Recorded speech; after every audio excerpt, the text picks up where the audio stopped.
This is episode 197 of That Shakespeare Life. Today's episode is brought to you by Experience Shakespeare, the membership area here at That Shakespeare Life that offers digital history activity kits that work like science labs for Shakespeare history. Learn more at castycash.com/member and stay tuned after the episode for even more details. Hi, I'm Alan Odinson, director of Odinson Archery. Another great method for studying the life of William Shakespeare includes listening to this. It's That Shakespeare Life with my friend Cassidy Cash.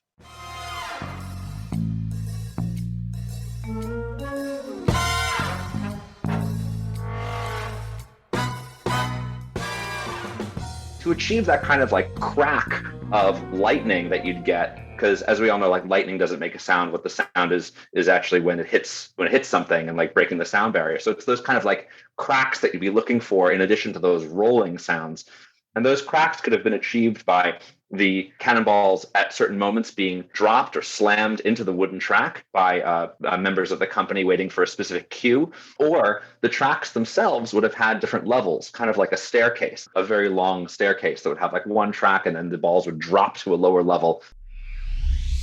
Welcome to That Shakespeare Life with Cassidy Cash. Cassidy believes that if you desire to successfully learn or perform Shakespeare's plays, then understanding the real life and history of William Shakespeare himself is a must. That Shakespeare Life is the podcast that helps you go beyond the curtain of some of Shakespeare's most iconic works and explore the world of early modern England as Shakespeare would have lived it, learning from the writers, historians, and performers who know it best. And now, here's Cassidy.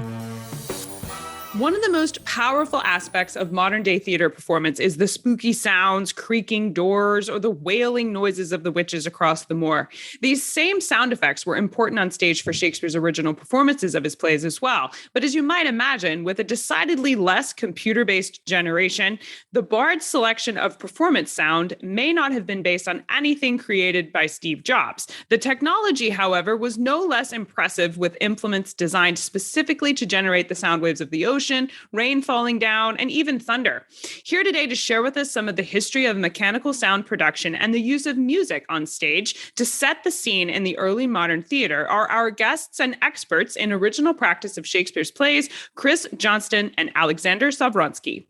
Chris Johnston is an actor and musical director, last seen on stage with the American Shakespeare Center for 24 seasons and over 160 roles, including Macbeth, Enobarbus in Antony and Cleopatra, Theste in Twelfth Night, Flaminio in The White Devil. His music directing credits include the world premiere of The Willard Suitcases, Bloody Bloody Andrew Jackson, and many more. Chris is currently pursuing his MFA in Shakespeare and Performance from Mary Baldwin University.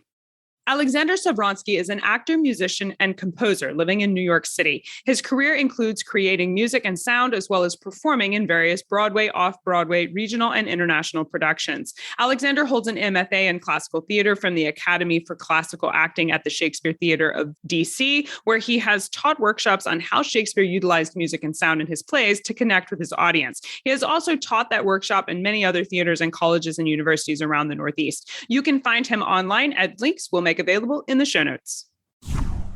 Hello, Chris and Alexander. Welcome to the show. Hi, thank you for having us. Thanks so much. One of the most elaborate sound effects employed by Shakespeare includes the elusive noises of hell. Chris, what noises would have been used to create the sounds of hell? That is a really good question. And I'm going to use part of your question to answer it in that you said elusive. It is elusive to find what are the noises of hell because we don't really know for sure. We have some guests, we have anecdotes, we have properties lists from these theater companies that can tell us what kind of instruments they had or that they owned. It also depends on whether this play was being performed in an indoor space versus an outdoor space. The sounds would have been different depending on where these plays were performed. The noises of hell inside the court would have been very different than noises of hell at the Globe or the Rose, per se, an outdoor theater, because the instruments that they would have taken with them would have been different. Maybe even the instruments that they were allowed to play would have been different. And the amount of instruments, people playing them, they all would have varied to more to less, just depending on the situation. And that answer will kind of answer every question that I have moving forward, is that It depends on where it was, and we don't quite know, but we have some guesses, and that's what I'm going to give you. The noises of hell, we imagine it was probably loud, especially for the indoor troops. They had consorts of musicians, and a consort would be the cittern, it would be the violin, the bandora, a bass viol. These would be like the core instruments that they would have, that they would be able to make music with, and by making music, you can also make sound effects with. In addition to this, they would also have drums and fifes or flutes. These are constantly used in all of Shakespeare's and his contemporaries' plays. So all of these would have been at their disposal to use to make these sounds of hell. They would use fireworks to shoot them off sometimes. Those would be loud bangs. And also fireworks are smelly, so that creates another layer of whatever this conjuring is that they're doing. An interesting anecdote with the conjuring the noises of hell. However it sounded, they must have done a really good job, because there are several anecdotes from several different performances, not just one, of where suddenly there was an extra demon on the stage. Like, not just you had your core group of actors, and then suddenly whatever they did to summon Mephistopheles or whatnot, audiences would notice that there was one more actor in the troupe. And this happened more than once. So whatever those sounds were, they were creepy and they were doing it right. They nailed the scare effect for sure. Yeah. In Romeo and Juliet, one of the most famous scenes involves the actors hearing a bird outside the window. In Act 3, Scene 5, Juliet says, "Wilt thou be gone? Is it not yet near day? It was the nightingale and not the lark." End quote. Chris, explain for us how this bird sound would have been made on cue. Surely they didn't have actual birds backstage that were prompted into making these appropriate noises? It would be great if they did, but I don't think that they could train birds that well at that time. We can barely train birds well now.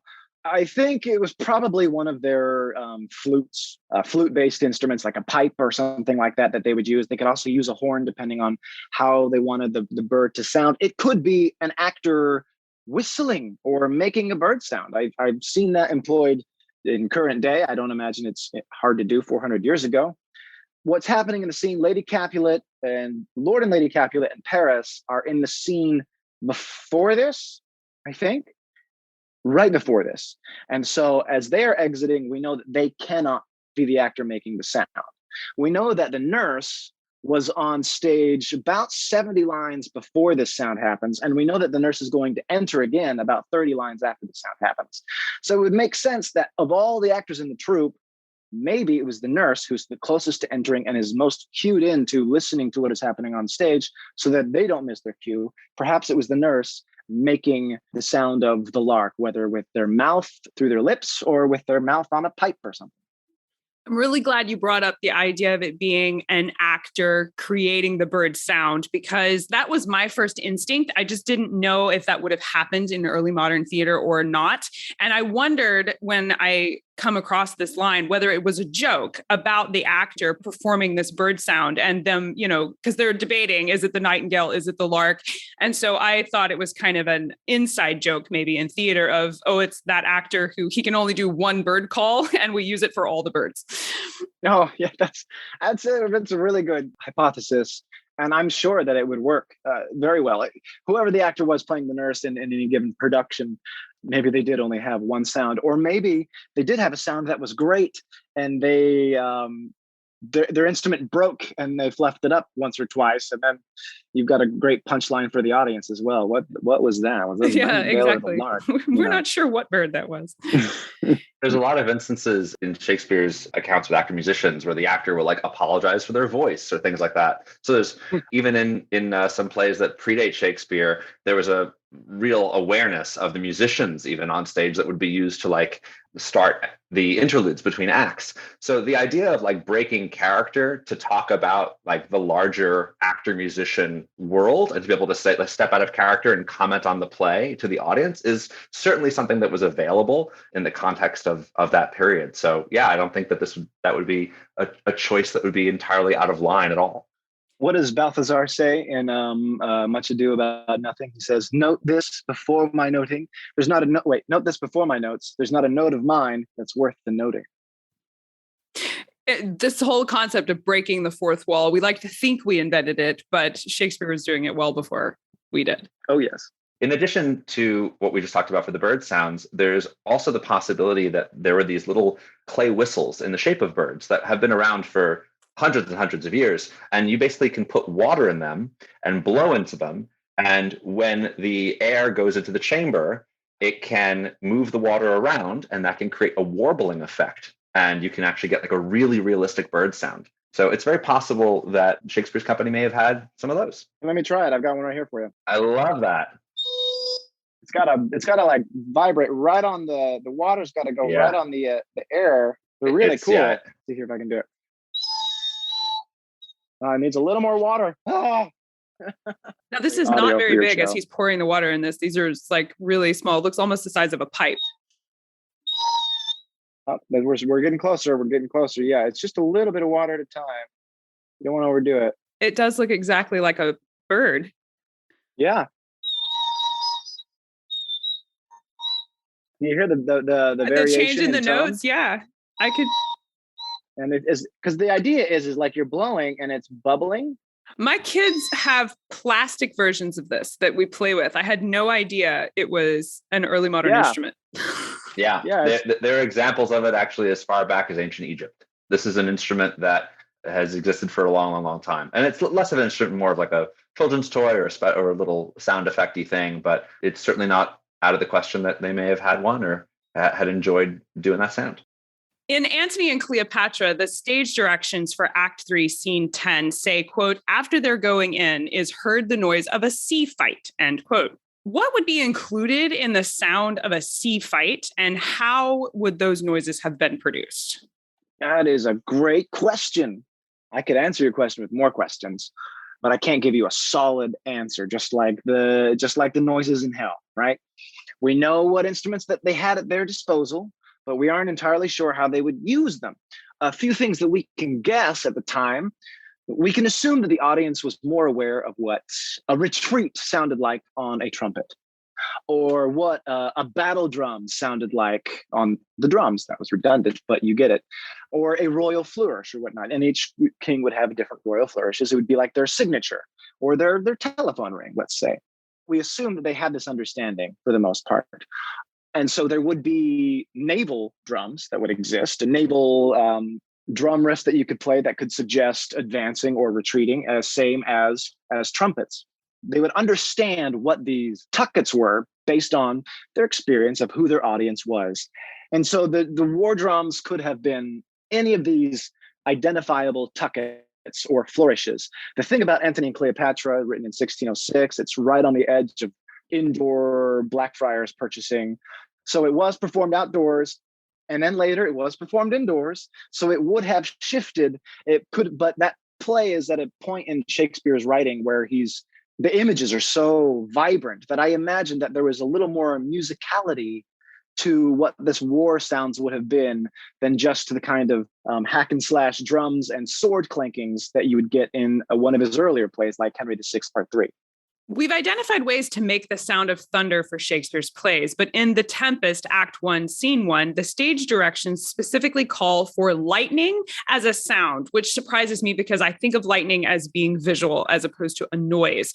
So what would have been used to create the sound of lightning? That is a great question. I try. Yeah. Alex, you had something really interesting something about thunder. Is that it?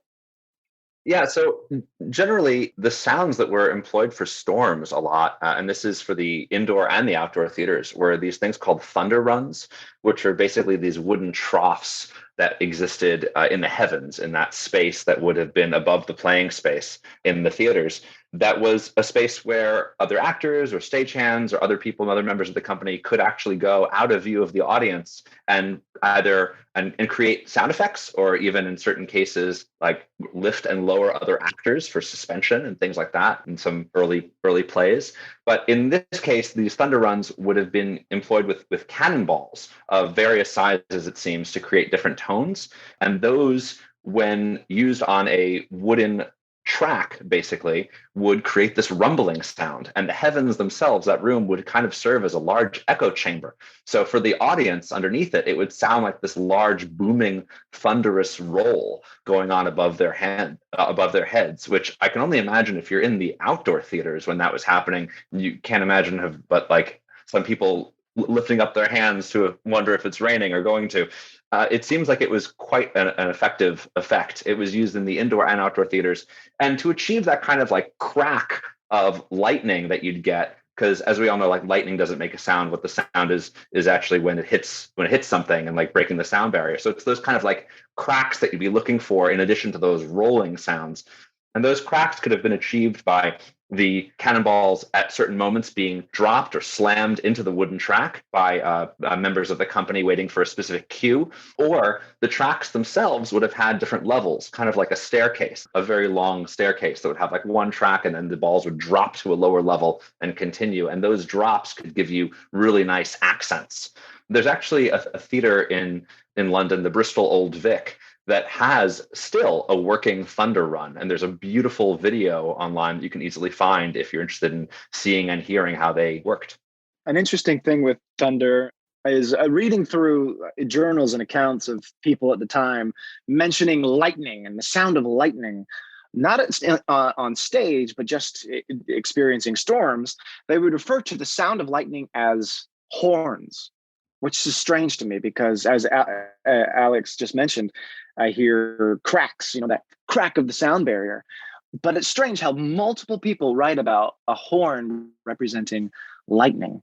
And so I wonder if that could be part of the experience of the theater, that when we're doing these thunder runs, to accentuate the lightning, making it something different, a crack with a horn or something like that, just filling the oral space a little bit more with something different.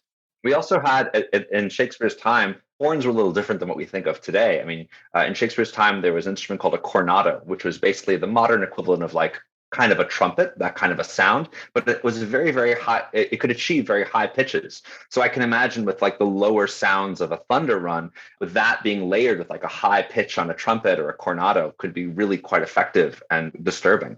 Also, just to throw this out there, because this is something that I was surprised when I learned it a while back, is that what a lot of people think as an early theater effect of like the thunder sheet, these large metal sheets that a lot of theaters or people will like rattle backstage to create that kind of rumble, those were actually not in use until the 1700s in England. So Shakespeare was not employing those, which actually surprised me when I first heard about it. So it's really about the thunder runs, those metal, the wooden tracks with the cannonballs, rather than like a metal thunder sheet. And thunder sheets are weird. Like having performed with in original practice styles for the past 15 plus years. And when it comes time to create the soundscape for a storm, the thunder sheet is going to be one of the last things that I go to, having used it many times. And it's just because it sounds like somebody's shaking a piece of metal backstage. And it's not very dramatic, as opposed to a kettle drum and a bowling ball and up in the heavens above people's heads where they can't see it. Like that stuff fills the space and it's loud. Thunder sheets just like it's just weird. There's also something really cool that I love about this whole discussion about sound effects in Shakespeare, was that they're localized, right? We're not talking about everything coming from behind the stage or in the tiring house or in the musician's balcony. Things are actually placed all over. The sounds of hell, going back to Chris's comment from before, also could have included oboes that would actually have been played by musicians under the stage. There's examples of that being written about for the Ghost in Hamlet, and Antony and Cleopatra, the sounds of hell. So these type of double reeded instruments that had this really eerie quality to them being echoed in a wooden resonance chamber could be really effective. And also, we're talking about a theater, obviously, goes without saying, without speakers, without a sound system. So the idea of localized sound becomes really important. So the fact that Shakespeare could place people under the stage, could place people above the audience, could put things behind the actors is just really, really cool. And something that I think must have added to that really inclusive experience that the audience had. And mentioning those oboes, the hautboys or whatnot that they would use for these these sound cues. It plays into the idea that the audiences were kind of trained to understand different sounds, like the tuckets and the flourishes. When there were hoboys playing their oboes down below or behind, those happen at certain kinds of moments in theater, haunting, melancholy, or morose parts of theater. So the audience, when they hear certain instruments, they think, okay, now the story's taking me here. I know where I'm going now. Not necessarily like hitting them over the head with it, but just like when we're watching something on whatever streaming platform you might watch, and somebody brings in the violins during a lovely romantic moment, it's going to affect people. And it's almost always the same thing that we listen to. We don't quite notice it necessarily, but it's always there. You have sounds that are part of convention almost, the sound of your computer turning on, or the sound of a transition to a commercial on a TV show. There are similar, I don't want to call them tropes, but similar signals, auditory signals for an early modern audience as well. Yeah, well, I think one of my favorite examples of those are like royal flourishes, right? So these are a blast of musical statement from horns that would kind of signify to the audience if the costumes, for whatever reason, didn't do the job or didn't do the job enough, whether they were doing an indoor performance or outdoor performance or on the road or at court. Sometimes they were limited with what scenic and costume elements they could have. So the royal flourishes would tell you, this is a king, this is a queen, this is someone of royalty, right? So a really good example is in the Scottish play, when Duncan comes on stage, he's introduced and supported in the folio with royal flourishes every time he enters and exits. So the audience gets trained, as Chris was saying, to kind of say, okay, whenever there's a king on stage, we expect this kind of entrance and exit music. And one thing that's really cool is that when Macbeth becomes crowned, he never hears a royal flourish. There's not a single one in the text. And it adds to that character's uneasiness, and certainly what it tells the audience of in terms of this character's right to sit on the throne. And it's even more supported in the end of the play, when at the very end of the play, in the last couple pages after Malcolm becomes crowned, you get 3 royal flourishes for Malcolm, just to kind of drive the point home that this is probably a choice that Shakespeare is making actively, rather than just a mistake in the printing of sorts. So, Alexander, I want to ask you specifically about music in Shakespeare's plays, because over 30 times across his works, there's just simply this instruction that says music plays, or the stage directions will just say music. And there's no specific indication about what kind of music or even like a specific song. So I want to ask you, would this be music that Shakespeare wrote for the play, or did he have someone like a composer that he worked with, or what kind of music is he talking about? Well, throughout Shakespeare's career, we have evidence that he worked with some composers, certainly, to write music for different performances at court, specifically like The Tempest is a really good example of that. There's also actor-musicians in Shakespeare's own troupe.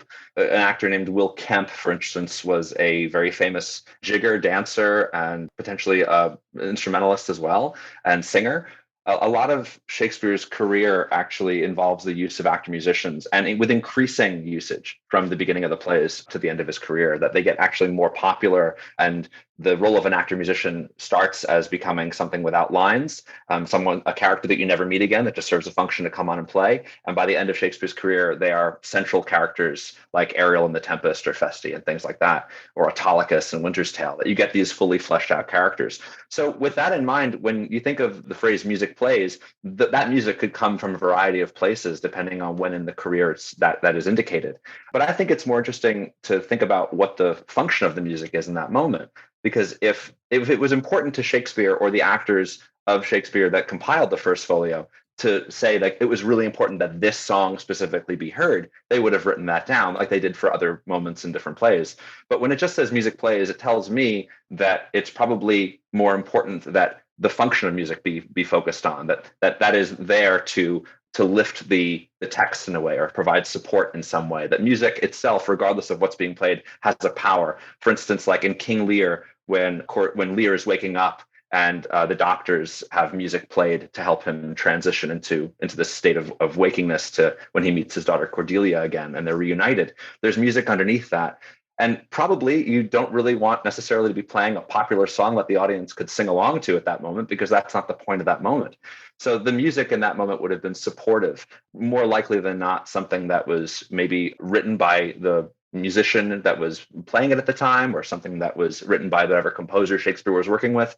But certainly the function of the music in that moment is probably more important than the actual tune itself. So a whole lot more similar to something like a soundtrack, or when we think of, film composers having like a score that goes along with the action. I think of John Williams or James Horner as modern points of reference. They had this kind of function or theater role in the 16th century where it was like, we need a dramatic song here, or we need we need the background music in these places.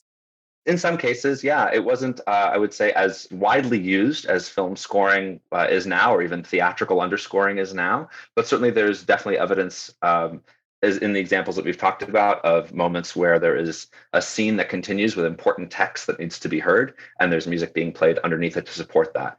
Sometimes that could, be utilized in certain ways. Absolutely. Now, you mentioned popular music, and I think of things like ballads or folk songs from the 16th and 17th century. Do we know of any instances in Shakespeare's plays where he did use popular songs to advance the action on stage during a production? Yeah, we do actually. This is one of my favorite things to learn about and to talk about. I love it. Kind of the way that we have started using a lot of jukebox musicals in modern theater. Shakespeare was doing that hundreds and hundreds of years ago. A really good example of this, there's examples of this in many plays, but one of my favorites is in Twelfth Night, when there's the scene where Andrew and Toby and Feste and Mariah are all singing and dancing and having a grand old time and drinking, and then Malvolio comes in and shuts down the party. All the songs that they're actually singing in those scenes, when they're all singing together, are all ballads that would have been popular during Shakespeare's time, during the time that those plays were performed, which to me indicates that is an invitation to the audience of inclusion. Because in the world of Shakespeare's performance without a fourth wall, that is an environment where the audience is free to participate in various ways. And certainly by having a song that you're actively knowing that the audience knows, that's in my opinion, just an invitation for a sing-along. And certainly with that idea, it really helps the moment, those moments in that play. For instance, if you get the whole audience joining in song and part of that party, then when Malvolio comes in, he's not just shutting down the party on stage, he's shutting down the party in the whole theater. And now you've created an environment where the audience is just as annoyed at Malvolio for shutting down the party because they were part of it. They shut down our fun, not the fun we were watching someone else have. So it allows the audience actually to be more complicit in the next bit of action that happens against Malvolio because we were part of the fun. So the use of popular song is not just for entertainment purposes, like to say like, oh, wouldn't it be fun if they just sang along here, or if we had like a song everyone knew. It very often is used actually to bring the audience into the story, and in a way that allows for more connection to the characters and more connection to the action on stage to actually advance the story and the audience's experience. Shakespeare also used popular songs in a way to connect the audience not only to the present, but also to the past. In the Willow song usage in Othello, Desdemona describes her experience with the song and her relationship with the song as being one kind of from her childhood. She says that her mother had a maid called Barbara or Barbary, and she used to sing this song. So it seems like it's a song of like an older generation. And for that song, this Willow song that's included that Shakespeare has Desdemona reference in the play and sing a little bit of, that's an actual song that had been published and was popular. And when I say published, I just mean published as a broadside ballad about 20, 30 years before Othello premieres. So this would, in essence, had been a popular song of the last generation. So when Shakespeare's audience is there watching Othello and hears Desdemona reference and start singing this song from her childhood, it's very possible they had the exact same experience with that same song, thinking that it was from their childhood as well. And suddenly you're making a connection to the character on stage rather than watching them have an experience. You're having the same experience with them. I know we would also love to dive in and explore this further and learn more about not just the popular ballads, but the sound effects and how they were used on stage. What are some of your favorite books or resources you can recommend we start with when we want to learn more? First two that I go to is Shakespeare and Music, David Lindley. It's great. It's just great. He breaks it down, talks about a lot of things that we've been mentioning and how music fits into that world. Another song is the Shakespeare Songbook by Ross Duffin. A great resource to get an idea of what melodies could have sounded like. when they were performed on the stage, or what they could have sounded like instead of what we think they were on stage. Meaning some songs we don't have the exact melodies to. And so Duffin has done his best to assume a popular song of the time that melody could have been, or that rhyming structure could have worked toward.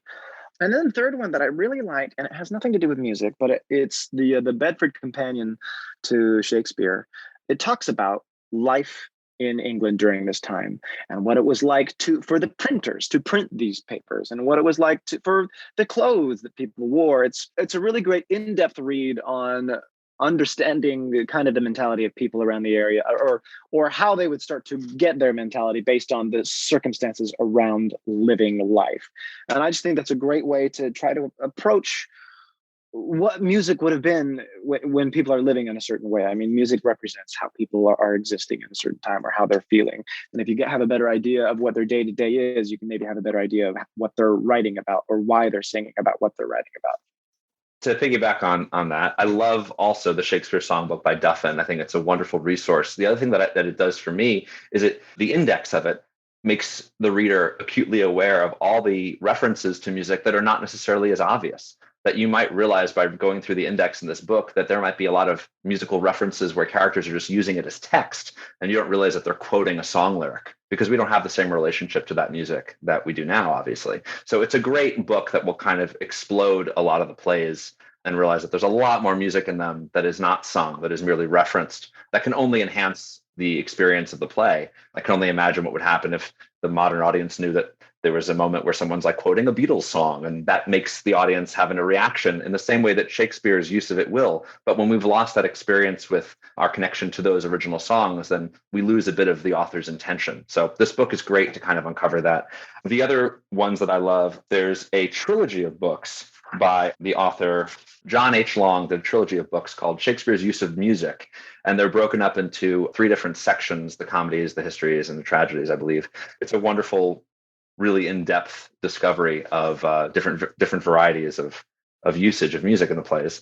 There's also by Naylor another book called Shakespeare's Music, and it's kind of similar to the Duffin book in the sense of trying to kind of connect a lot of the tunes with an original, or as close to they can, an original tune to the songs in the plays. Another helpful resource in that world. And as far as the special effects and things like that we talked about today, one of my favorite books in that department is by Bloomsbury. They do this book called Shakespeare's Theatres and the Effect of Performance.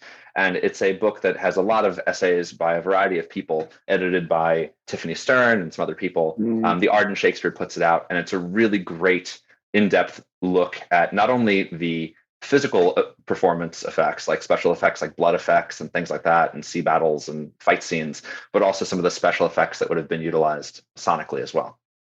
Those are excellent resources for sure. Thank you so much for sharing this with us. We will put links to these resources, as well as some of the visual content, like that video from the Bristol Old Vic and others that you can see in the show notes for today's episode. So make sure you jump over there to see that. Alexander and Chris, we ask everyone this next question here at That Shakespeare Life, and that's, what's the one book you would take with you on a deserted island? My friends in England tell me I'm supposed to allow you the complete works of Shakespeare and a copy of the Bible. So this choice would be in addition to those.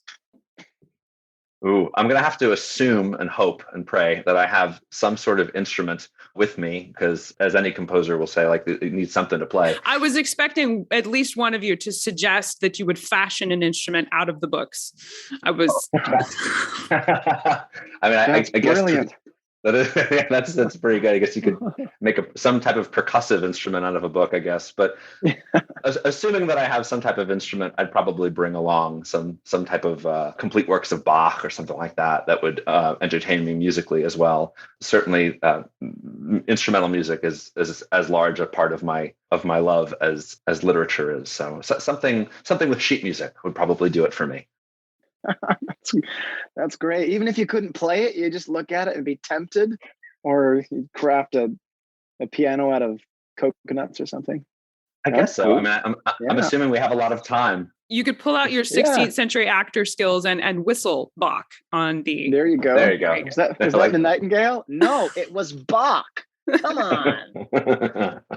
Yeah, I don't know what book I really don't know what book I would take. there's a lot of good options. I think I would take something like, it would have to be a complete works, because then I would have more than one title to read, which is good. So like a complete works of Poe or something like that would be great. It's different than the Bible and just a little light, uplifting reading for your. Well, what am I going to do when it's Halloween and I'm on a desert island and I have nothing spooky to read? You got to be prepared. I see. I guess I could read Macker's Double Toilet and Trouble or whatnot, but you'd be well set up there. Both of you had. I think I could give out awards for most inventive desert island choice for sure. So what's next for you guys? What are you working on now that you're excited about? Right now, one of the things that I'm doing that I've really been enjoying lately is teaching a lot of music. I'm a multi-instrumentalist, and I've been really enjoying helping other people via Zoom or in person, learning a lot of instruments.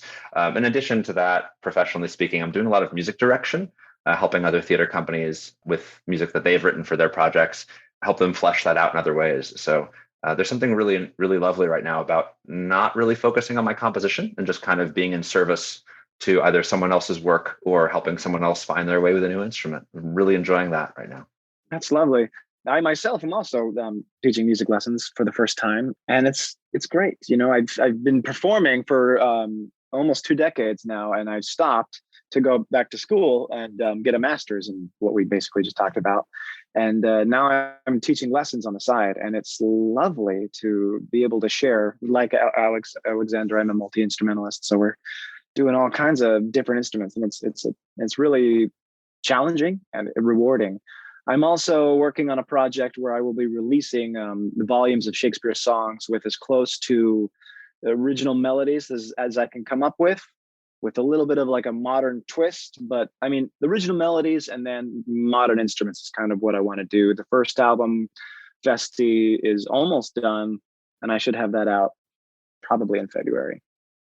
That sounds like exciting stuff coming from both of you. Both Chris and Alexander have graciously provided links to their respective websites where you can see some of their work and keep up with them. So be sure you go to the show notes to find those. Chris and Alexander, thank you so much for taking us inside the world of sound for William Shakespeare's theater and telling us all about sound effects and instruments. This has been a really fun conversation. I thank you for being here. Thanks so much. Thank you.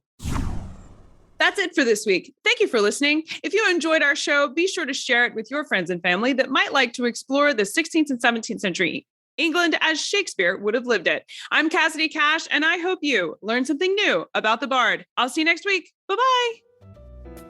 The video version of today's episode, where you can see Chris playing the clay bird pipe, as well as bonus archival images that coordinate with our topic today, is available inside the streaming app for That Shakespeare Life. Our entire collection of documentaries, animated plays, virtual tours, and video versions of our podcast is just one of the many benefits you can unlock as a member of That Shakespeare Life. Our membership area features digital history activity kits that walk you through how to play games from Shakespeare's plays, cook recipes popular in his lifetime, and complete crafts like making your own iron gall ink or creating your own Tudor soap. You can download a free sample from one of our most popular activity kits right from our website, or go ahead and sign up to join us inside for this week's episode at CassidyCash.com/member. That's CassidyCash.com/member. I'll see you inside. That's it for this week. Thank you for listening. If you enjoyed our show, be sure to share it with your friends and family that might like to explore the 16th and 17th century England as Shakespeare would have lived it. I'm Cassidy Cash, and I hope you learned something new about the Bard. I'll see you next week. Bye-bye. Thank you for listening to That Shakespeare Life. As always, the best conversations happen after the episode over at CassidyCash.com. Become a part of a vibrant Shakespeare conversation by adding your voice over at the website. Until next time, remember, when you want to know William Shakespeare, you have to go behind the curtain and into That Shakespeare Life.